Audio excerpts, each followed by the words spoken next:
Hi, my name is Todd Barron, Professor of Medicine, Division of Gastroenterology and Hepatology at Mayo Clinic in Rochester, Minnesota. And I'm doing an author interview for GI endoscopy. And I'm with Fay Kastrinos.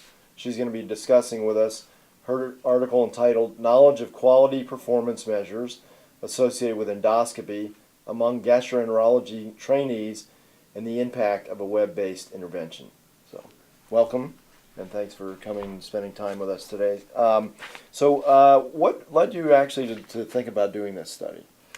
The culture of quality has really come upon us over the last 6 years or so, and it's in seeing how challenging it is sometimes to get everyone engaged. Practicing gastroenterologist, I think it's important for us to start early, and I think if we kind of foster it during fellowship, we have a captive audience right there, and I think it's important to have them train and be knowledgeable about quality performance of endoscopy, and particularly screening colonoscopy, which has been very much scrutinized, Right. And to have that ingrained so that when they do go out to practice, that they know that that's part of the job, Right. and especially in an era where medicine has really embraced transparency and accountability. Right, right. And it's a real, I guess, culture change for us, not only for us as gastroenterologists, but again, in training new people to think in that way. So tell us how you did this study then. Sure. Through the ASGE, we were actually able to look at the membership roster, and the ASGE provided anonymous information, but email addresses of trainees. And we made a survey, an online survey, invited the GI fellows to participate, and the goal was to see what their knowledge base was on certain key parameters associated with endoscopy. So the questions were devised from CME type questions that were already published, through educational materials, training for the boards, so DDSEP, which is self-assessment evaluation, so already published information. And then we also looked at guidelines that were published through the ASGE, ACG, and AGA with respect to quality indicators. Right.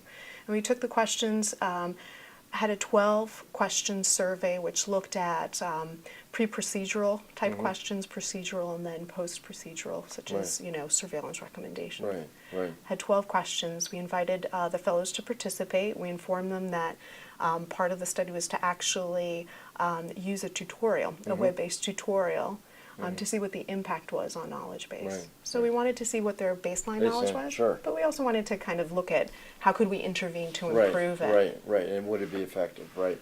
And so were you surprised at how little they knew at the onset? I was.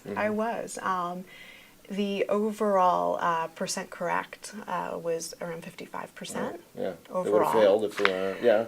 And you kind of think this is a training audience, sure. so if anything, It should be up to date. I would have thought it would have been a little higher. Yeah. You also think about the fellows are participating in the study, so.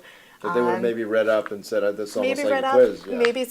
Maybe they were well versed. I would have thought that if right. anything, there would be a volunteer bias that they might actually right. know a little more about it. Did an open book sort of thing. Yeah, right. As expected, though, with every increase year in training, their overall percent was higher. So as expected. As third years, what was the how high were they at as third years? The third years were around 60%. Okay.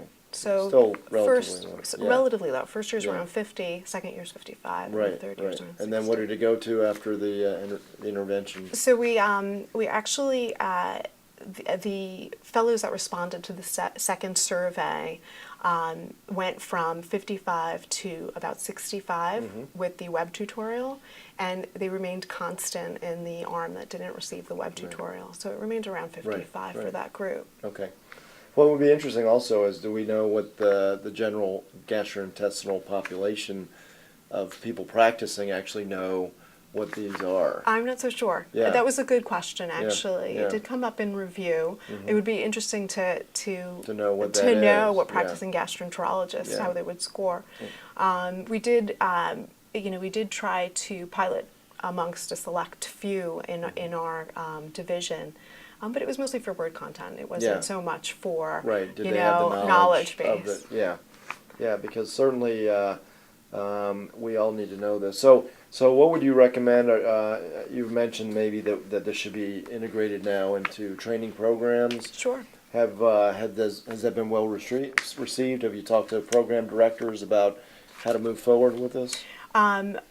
I think in moving forward, right now we assess fellows as if they're competent at Right. endoscopy by number of procedures, Right. how many times they're able to intubate the Right. cecum, how many polypectomies have they done. Right. I think if we were to incorporate other measures, such as fecal intubation rates, Mm-hmm. withdrawal times, possibly adenoma detection rates, if we might incorporate those parameters into how they monitor their performance and competence Right, then it in would be- endoscopy, maybe we could just kind of have Right. it be Yeah. Something that they recognize is important anyway. exactly Right. and it's part of ingrain it. into their practice. Yeah. Very Ingrain it. good. Do you have any plans on any other studies in this regard or anything along similar lines? I think not so much as far as studies, but I think actually getting involved with the next core curriculum that comes up. Yeah. The last rendition did say that there needs to be a focus on quality, but really didn't specify how and Right, what we should right, do. right. So I think it's our charge to actually Yeah. take advantage of the results of this study. Right. I'm not so sure what an effective means Right. is to actually Get incorporate that. but maybe it should be something that Yeah. we should measure Yeah, as absolutely. far as performance. Yeah, during and I training. would say that, I would think that the program directors really should emphasize that as part of the curriculum. We Yeah. are doing it Yeah. at our institution, and I'm sure other institutions Yeah. across the country Yeah. probably have embraced that and are looking at that Right. amongst trainees. Right. I think if we kind of set the bar high in this area, I Then think it'll it'll happen. Great. It'll be Okay. seamless. Great. Well, thank you very much for discussing your paper and A pleasure to spending be time here. with us. Thank you. Thank you for having me.